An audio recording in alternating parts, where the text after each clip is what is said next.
салом бинандагони гиромиву арҷманди барномаҳои рангину дидании телевизиони илм ва табиат. Нашри навбати барномаи соҳибхират бо муаррифии олими барҷастаи илми филологияи мамлакат, хусусан самти адабиёт пешниҳоди шумост.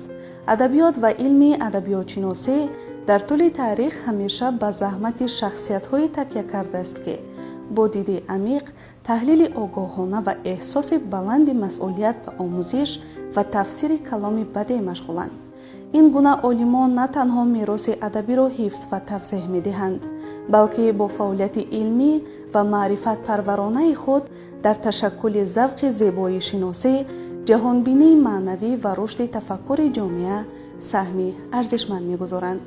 пайванди таҳқиқи илмӣ бо омӯзгорӣ ва хидмати фарҳангӣ имкон медиҳад, ки адабиёт ҳамчун падидаи зинда ва таъсиргузор дар ҳаёти иҷтимоӣ мақоми шоистаи худро ҳифз намояд. дар идомаи барнома моро ҳамроҳӣ намоед.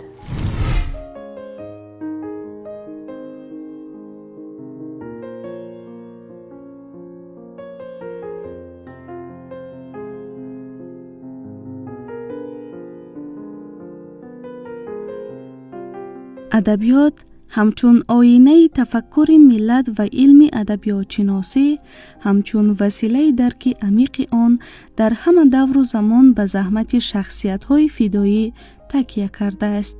онҳое ки бо муҳаббат ба каломи бадеъ, таҳлили илмӣ ва масъулияти маънавӣ ба омӯзиши мероси адабӣ рӯ меоранд, на танҳо муҳаққиқ, балки равшангарони ҷомеа низ ҳастанд. дар ин радиф Ризо Хокироев аз ҷумлаи он донишмандонест, ки фаъолияти илмӣ ва омӯзгории ӯ дар рушди адабиётшиносии тоҷик нақши муассир дорад. ӯ бо пажӯҳишҳои амиқи худ дар самти мероси классикӣ мавқеи устувор пайдо намудааст. фаъолияти илмии ӯ ба таҳқиқи арзишҳои бадеӣ, ғоявӣ ва эстетикии адабиёти классикӣ равона шуда, дар ташаккули андешаи илмии насли ҷавон саҳми арзанда мегузорад. муҳаббат ба забон ва адабиёти тоҷик аз айёми ҷавонӣ дар ниҳоди Ризо Хокироев шакл гирифта, ӯро ба роҳи илми адабиётшиносӣ ҳидоят намуд. пас аз хатми муассисаи таҳсилоти ҳамагонӣ, ӯ факултети забон ва адабиёти тоҷики Донишгоҳи миллии Тоҷикистонро интихоб намуда, соли 1990 онро бо муваффақият хатм кард. ин интихоб ибтидои роҳи ҷиддии илмӣ ва омӯзгории ӯ гардид.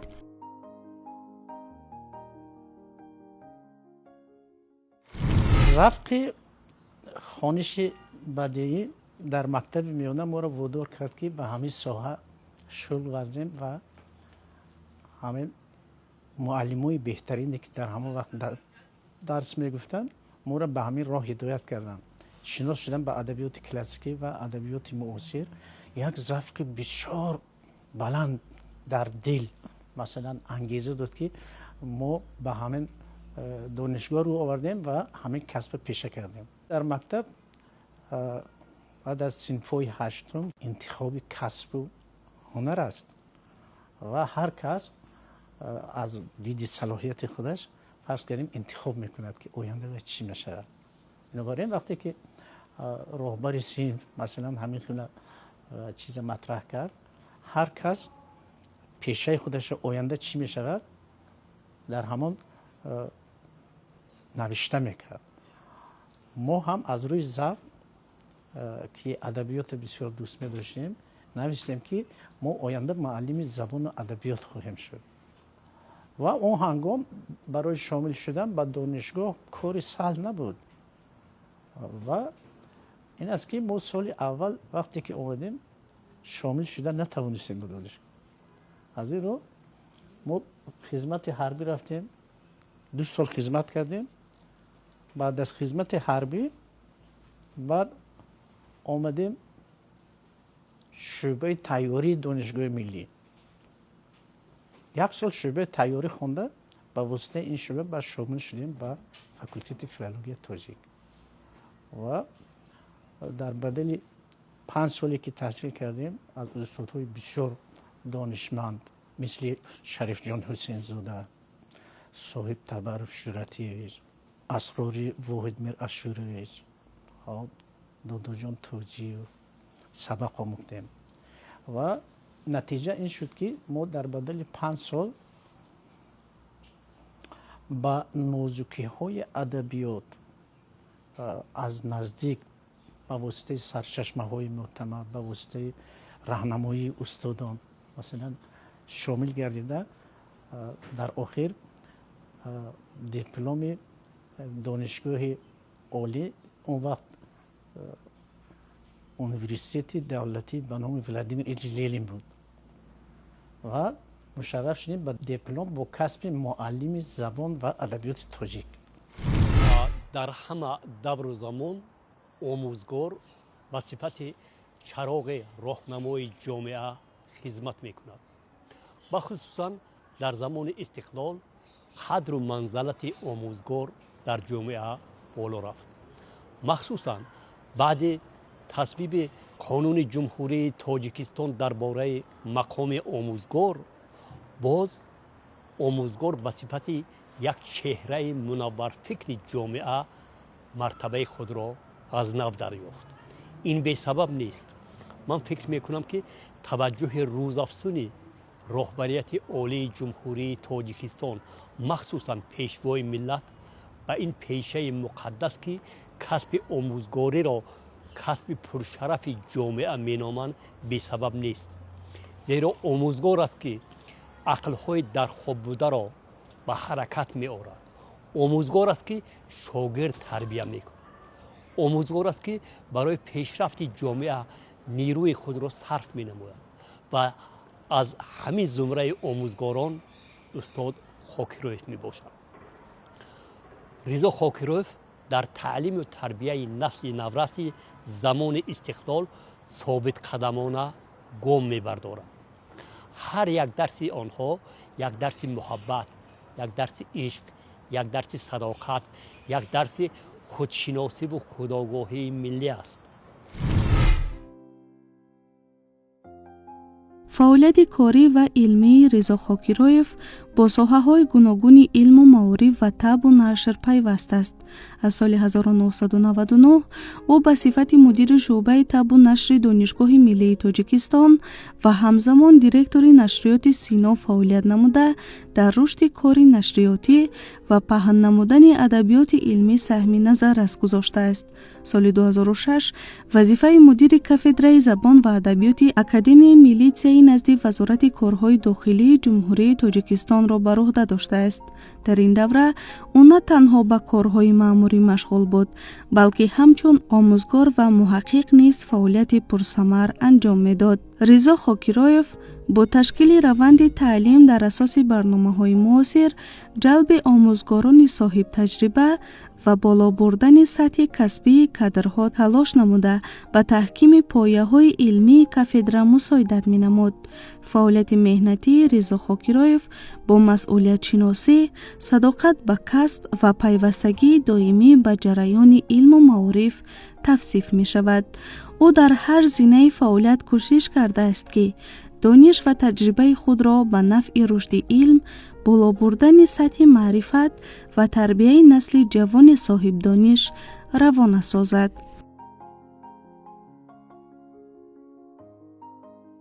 از سال 90 من همچون معلم در همین دانشگاه ملی با کار مانده شدم. ما کار شروع کردیم از معلم، بعد اسیستنت کافدره و چند مدت اسیستنت کافدره کار کردیم. بعدتر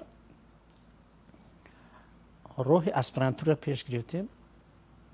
3 سال در اسپرانتورا خونده فعالیت کردیم. در بدل این 3 سال 3 امتحان نامزدی سپاریده شد و تا اندازه کار علمی آماده شد. بعد از ختم اسپرانتورا سال 1997 کار نامزدی ما محاکمه شد. محاکمه با آن انجام یافت که با نظرداشت بعضی مسئله هایی که مثلا استادان ایرادات در کار گفتن، با اصلاح همین کار را به حمایت پیشنهاد کردند. بعد از 3 ماه اصلاحاتی گذراندن در کار بعضی مسئله های مبرمی که برای کار لازم بود ما انجام دادیم و نهایت سال 98 به دفاع آماده شدیم و این بود که با راهبری استاد زنده‌یاد پروفسور خدای شریفش کاری ما در موضوع داستان سیاوش در شاهنامه فردوسی به همه پیشنهاد شد و موفقیت هم به دست آوردیم. از آن شروع دفاع با یک آواز دستگیری کردم و این بود که ما سزاوار نامزدی علمی فیلولوژی گردیدیم. من رضا خاکرایف خیلی بر وقت حتی از سالهای دانشجوییش میشناسم. ما در یک فاکولته میخوندیم، ایشون 2 کورس بعدی من میخوندن و از همون دوره دانشجویی استاد خاکرایف همچون یک بچه بسیار فعال، یک بچه جویا، یک بچه بسیار سرمطالعه و سرتلاش در بین دانشجویان فرق میکرد و نتیجه همین شد که بعد ختم دانشگاه با تحقیق علم ادبیات شناسی مشغول شدند و در زمینه شاهنامه یک دیسرتاسیون بسیار عالی جناب نوشتند و در قطار شاهنامه شناسای معروف امروزی وطن ما وارد شدند. استاد خاکرایف بغیر از اون که پیوسته در پی پژوهش و کاوش‌های بسیار عمیق و با ثمر علمی مشغول هستند، در برابر این یکی از شخصیت‌های بسیار فعال جامعه ما هستند. ایشان چون که من میدانم سالیان زیاد در دانشگاه ملی در بخش طبع و نشر کار میکردند و در آن مجله پیام دانشگاه در زمان فعالیت ایشان این مجله خیلی یکی از مجله های بسیار معروفی در بین دانشگاه های جمهوری شد و بعدا ایشان چندین سال در مکتبی اکادمی وزارت کارهای داخلی هم کار کردند و چند سال است که همراه ما در دانشگاه آموزگاری کار میکنند و به تدریس زبان دولتی مشغول هستند در کافدره بین فاکولتوی دانشگاه کافدره زبان تاجیکی.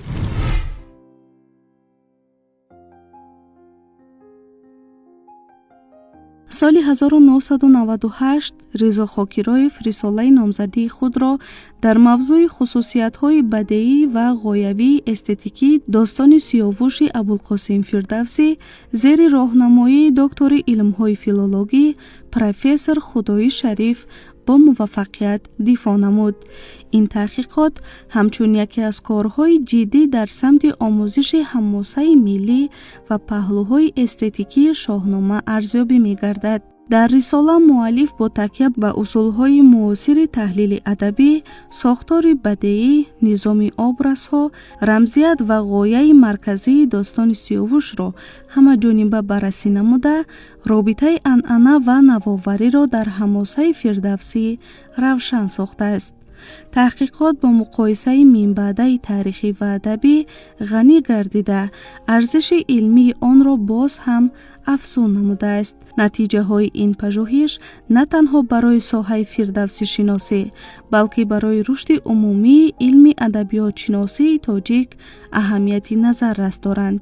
رساله نامزدی زمینه مستحکم برای تحقیقات منبع‌های مؤلف در سمت آموزش داستان‌های پهلوانی و مسئله‌های غایوی و استتیکی ادبیات کلاسیکی گردید و مقام او را همچون محقق جدی در این ساحه استوار نمود.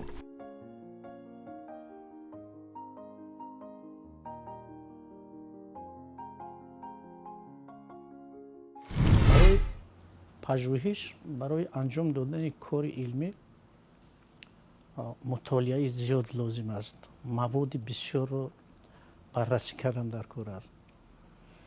از اون که در تاجیکستان وابسته به شاهنامه و سیاوش هم استادان توجه کردن، یک مقاله بهترین استاد زنده‌یاد شریف جان حسین زاده همون وقتا چاپ شد، داستان مرگ بیگناهی، و بعدتر این سالهای 66 باشد. بعد سالهای 70 یک محقق جوان تاجیک با نام اسرار شادی در داستان سیاوش یک کار نامزدی انجام دادند و منم که داستان سیاوش خواندم و دیگر بعضی مسئله ها پیش روی من آمد، من تصمیم گرفتم که من داستان سیاوش از نظر اسطوره باید که بررسی کنم، که مثلا همین سیاوش سیاورشن در اویستا آمده است و من بسیار خواستم که همین سیاوش از اساطیر مثل اون که فردوسیان در شاهنامه ذکر میکند به قصه آوردیم، از قصه به افسانه آوردیم و از افسانه به ادبیات آوردیم سیاوش. از اون که فردوسی هم همین زینه به زینه از همین دوره اساطیری، مثلا تمام قهرمان های شاهنامه همین خیلی هستن، قهرمان های بزرگ، داستان های بزرگ شاهنامه قسمت ابتدایی اینها اساطیر است.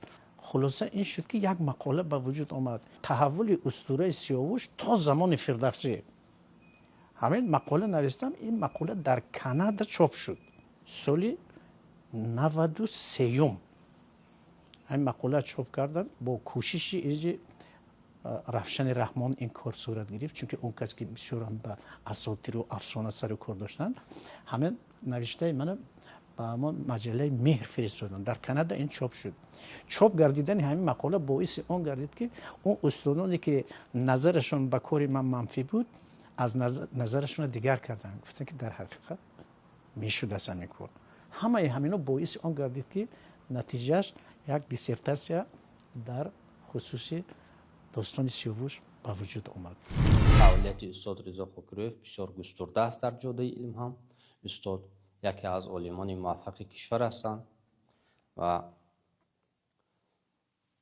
سالهای 96 97 استاد رضا خاکرویف رساله نامزدی خود را در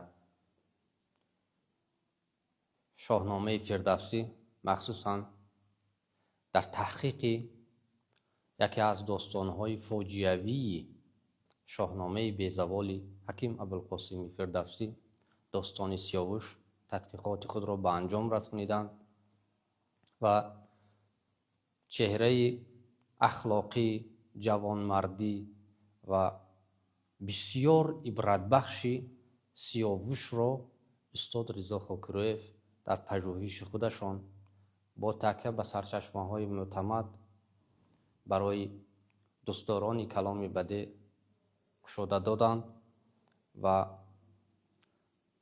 مسئله‌های زیادی را در خصوص اسطوره سیاوش، در خصوص رفتار و مناسبت خوش اخلاقانه سیاوش، در خصوص آنکه سیاوش واقعا یک چهره بسیار معصومی ادبیات ما و شاهنامه بی‌زوال فردوسی هست، اندیشه های بسیار جالب، خلاصه های بسیار جالب بیان کردند و سمت پژوهشی استاد رضا خاکرویف از جانب دانشمندان هم داخلی و هم خارجی بسیار بهای بلند گرفته است.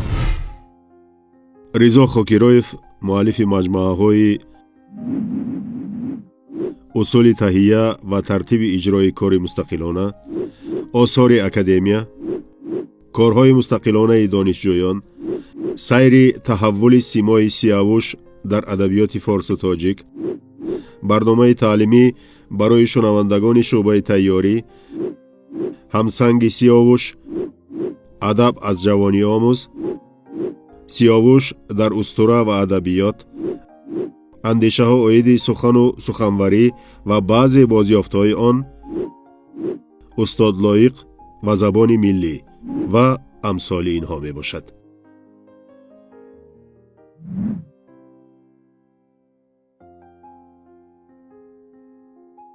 او مؤلف مقاله‌های زیادی علمی است که در آنها مسئله‌های مهم ادبیات کلاسیکی، خصوصاً داستان‌های پهلوانی شاهنامه فردوسی مورد تحلیل قرار گرفتند. سمت اساسی پژوهش او تحقیق خصوصیت‌های بدیعی، قهرمانی و غایوی داستان‌های پهلوانی میباشد که برای رشد فردوسی شناسی اهمیت علمی دارد.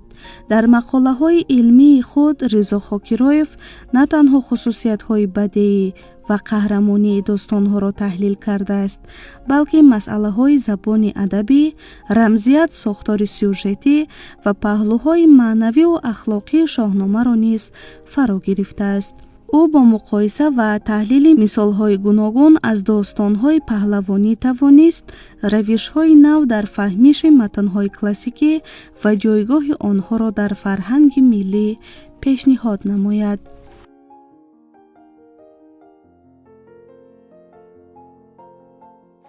واقعا محقق نتیجه همه کارش باید که با وجود آمدن یک دستور، یک کتاب، یک دستور متدی یا برنامه دیگر چی باشد. در این جدا من هم بعد از اون که حمایت انجام یافت به فعالیت پرداختم، بعد از 4 سال حمایت من کوشش کردم که یک مونوگرافیا، همین کار علمی به شکل مونوگرافیا آوردم و با نام سیر تحول سیمای سیاوش در ادبیات، من این مونوگرافی من هست. این با وجود آمد، این نتیجه کار. و دیگر اینکه وابسته به سیاوش و شاهنامه زیاده از 58 مقاله دارم من، وابسته به اون که ما با درس زبان ادبی مثلا مشغول هستیم. یک کار دیگر، من این کار مستقلانه دانشجویان، اجرایش کارهای مستقلانه دانشجویان، اصول اجرا کردن این کارها را گفتیم و چیزی داشت. بعدتر یک مجموعه دیگر من اندیشه ها عاید سخنوری این درباره فردوسی، سخن و سخنوری هست. و همچنین یک کتاب دیگر تهیه کردیم با نام ادب از جوانی آموز. همچنین درباره اسطوره سیاوش گفتیم. من کتاب دیگر آماده کردم، سیاوش در اسطوره و ادبیات.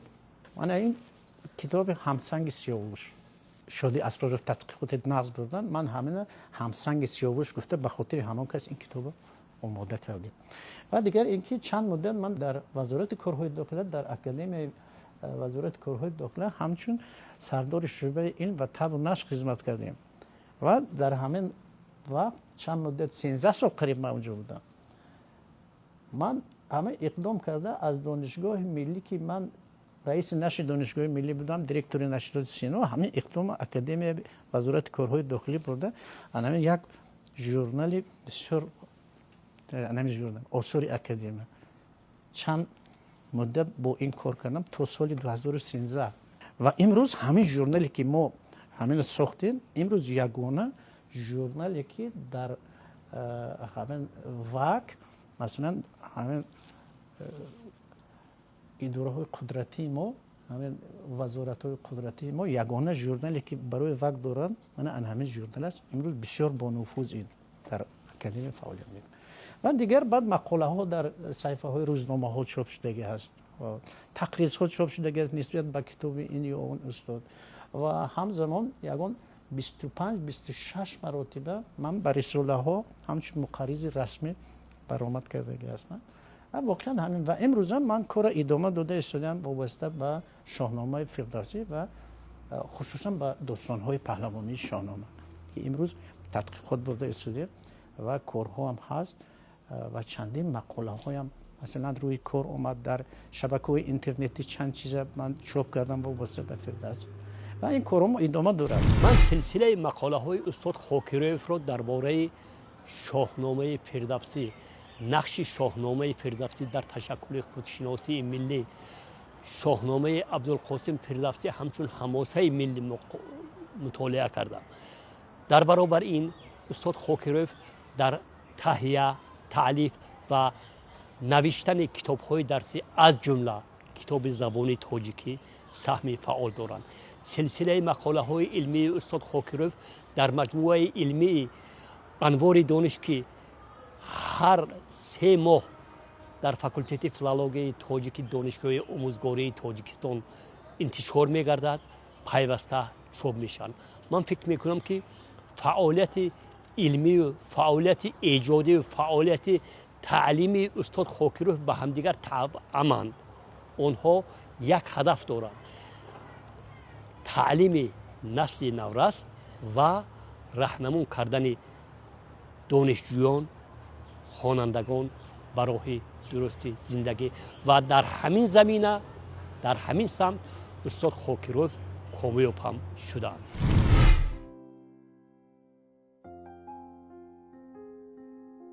فعالیت پرثمر علمی و آموزگاری رضا خاکیروف با قدردانی‌ها و سپاسنامه‌های صحوی همراه بوده، دلیل اعتراف سهم او در رشد علم ادبیات‌شناسی و تیار نمودن متخصصان ساحه می‌باشد. در اینجا رضا خاکیروف نه تنها با مقاله‌ها و کتاب‌های علمی بلکه با راهبری به دانشجویان و استادان جوان، تشکیل و برگزاری کنفرانسی‌ها، سمینارها و محفل‌های علمی نیز شناخته شده است.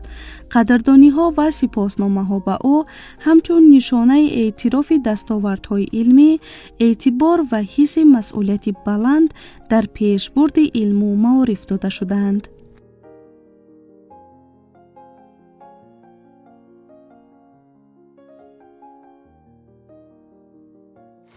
دستاوردها بسیارند. تصور کنید وقتی که مثلا یک نوشته شما در یک جا نشر می شود یا یک کتاب شما نشر می شود، این باعث اون می گردد که گویا که یک فرزند شما یافته باشید.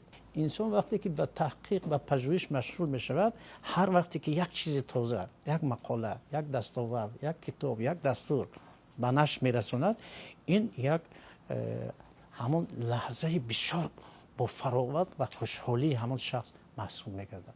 از اینکه منم به همین کار مشغول هستم، هر وقت که یک چیز تازه مثلا به نشر میرسونم یا یک مقاله ایجاد میکنیم دیگر میکنیم، من گمان میکنم که همین چیز بسیار من آرام میگذارد، حتی ضعف میبخشد به من که مثلا من همین چیزا به مردم پیشنهاد کردم. محصول عالم همین چیز است، همین کتابش است، همین مقالهش است، همین سخنش است که یک جو به کار رود، یک کس استفاده کند، یک کس یک چیز نه. استاد رضا شاه هنگام درس یا واخوری با شاگردان با تیاری پخته، با یک خاطری جمع، با یک نگاهی اندیشمندانه، یک اندیشه وطن دوستانه با شاگردان هم صحبت می شود و هنگام هر یک درس خود تا آغاز موضوع درسی سرآغاز به تربیه انسان سالم و نسلی که آینده ملت در دست اوست، یعنی هم صحبت می شود و شاگردان را کوشش می کند که در همین زمینه تربیه نموده به وای رساند.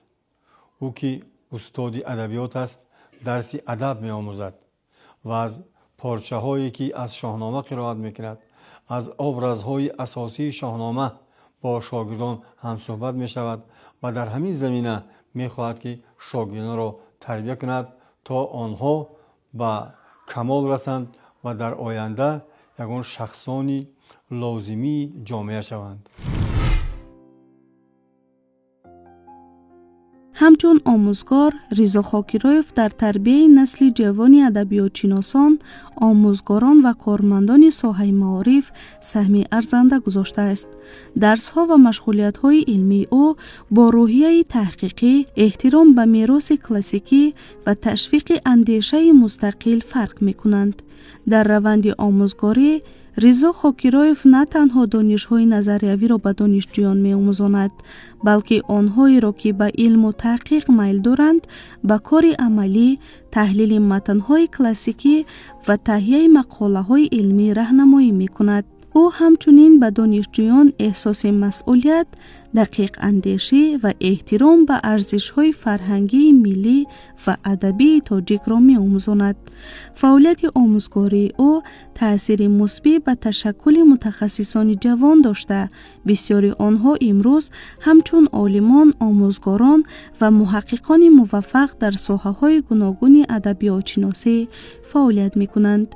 راهبری رضا خاکیروف برای رشد فکر انتقادی و تقویت ذوق استتیکی نسل نورس نمونه برجسته به حساب می رود.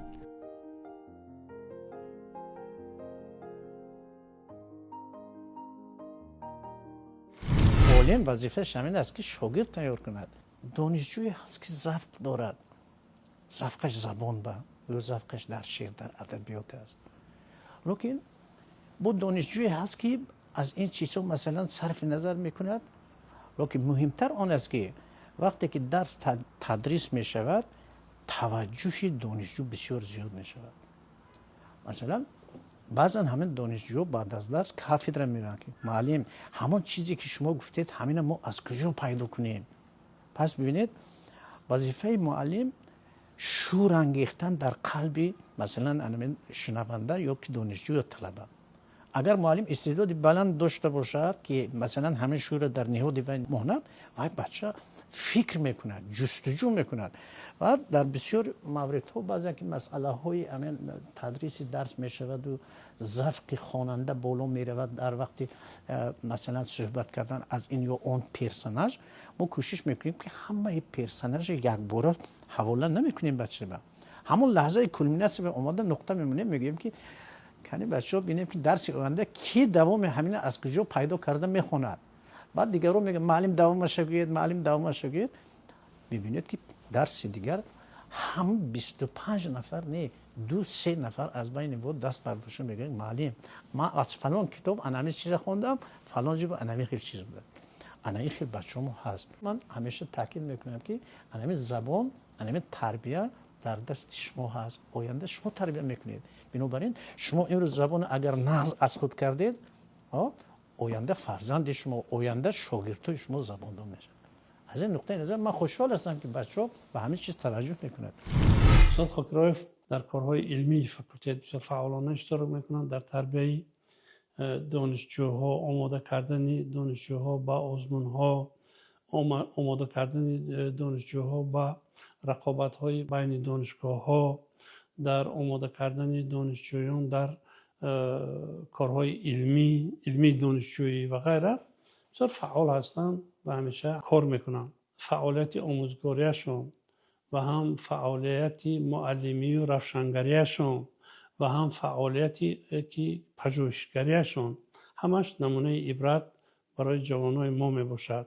چون که هر وقت که من مشاهده میکنم استاد خاکرایف میگم به دانشگاه در گردشان معلمای جوان، دانشجوها همیشه از ایشان استفاده میکنن و یک چی میپرسن. رسالت یک معلم و یک عالم در همین جامعه امروزی ما همین است که به یک کس راه درست نشان دهد، یک دانشجو، یک شاگرد، یک مثلا عنوانجو برای درست هدایت کند و در پیشروی کار علمیش یا کار مثلا پژوهشیش یا عموما یک کار زندگیش برای درست هدایت کند.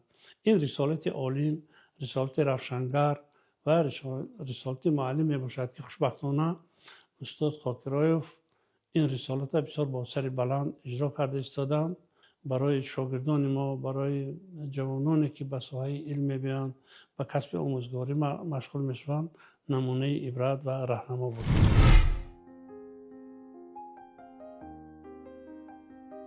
میراث علمی و آموزگاری رضا خاکرایف نه تنها برای رشد ادبیات شناسی تاجیک اهمیت علمی دارد، بلکه برای تربیت نسل نو و تحکیم رابطه‌های علمی و فرهنگی در جامعه نیز نقش مؤثر می‌بازد.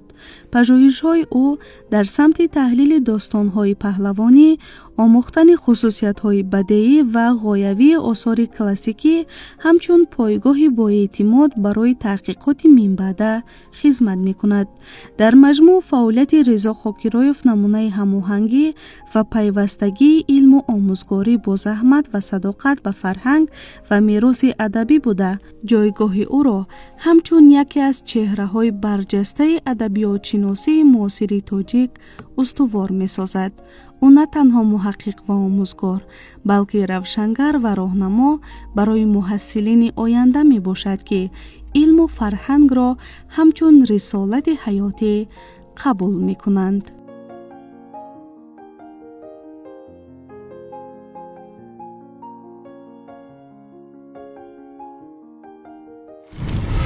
در مجموع فعالیت علمی و آموزگاری استاد رضا خاکرایف نمونه روشن صداقت به علم و ادب است. او با پیوست کردن پژوهش‌های علمی و فعالیت آموزگاری نمونه روشن هماهنگی بین نظریه و عملیه را نشان می‌دهد. فعالیت او نه تنها به تحکیم علم و گسترش میراث ادبی مساعدت می‌کند، بلکه در تربیت نسل جوان دانشمند و متخصصان آینده نقش کلیدی می‌بازد. هر یک درس، مشغولیت و راهنمایی او با روحیه تحقیقی اعتبار به میراث کلاسیکی و تشویق اندیشه مستقل فرق می‌کند که این برای رشد ذوق استتیکی، فهمیش غایوی و افکار انتقادی دانشجویان اهمیت بزرگ دارد.